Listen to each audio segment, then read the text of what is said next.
Now we're ready to talk about console codes.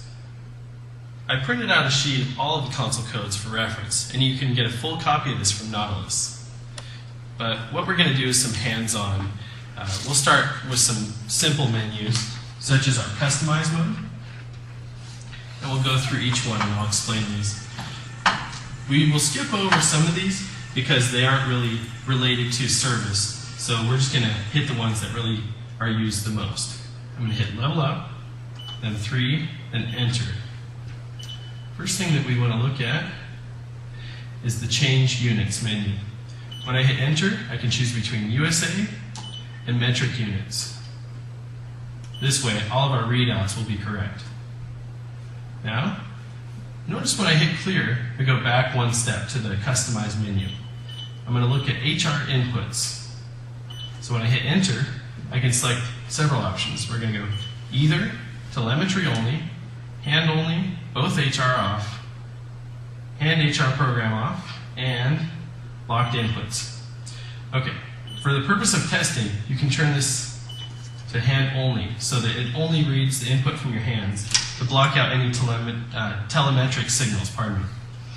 This is important because when you're getting a false reading on your screen, you want to rule out wireless devices, such as wireless internet, certain cell phones, and even power tools will be picked up by this.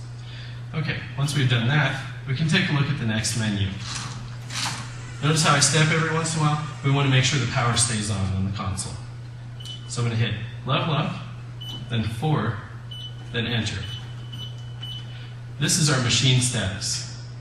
Here we can look at our usage stats, such as run hours, the number of workouts, floors climbed, and this is an important one. Your console version.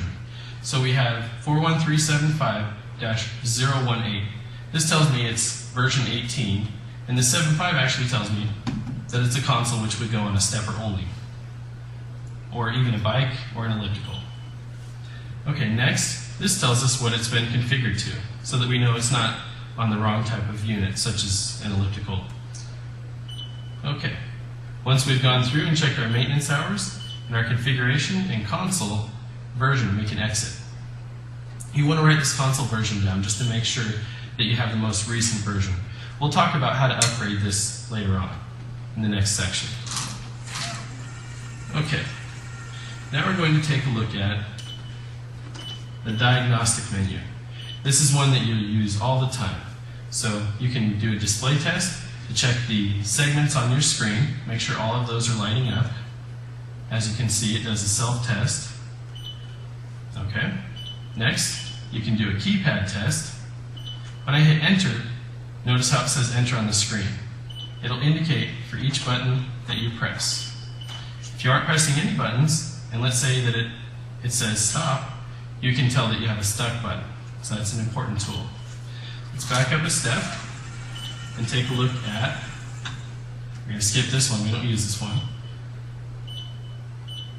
the Alternator Test. We did this in a previous section, so if you want more of a detailed description, you can refer back to it. Now the screen says running, it's waiting for us to press a button.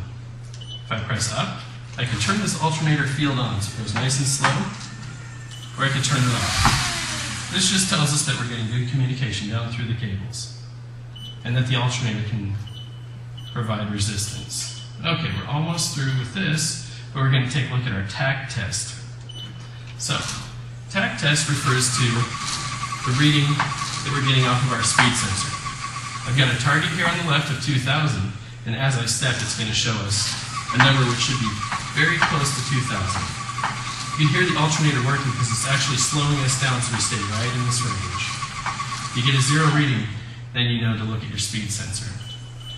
Okay, so that concludes the console code section.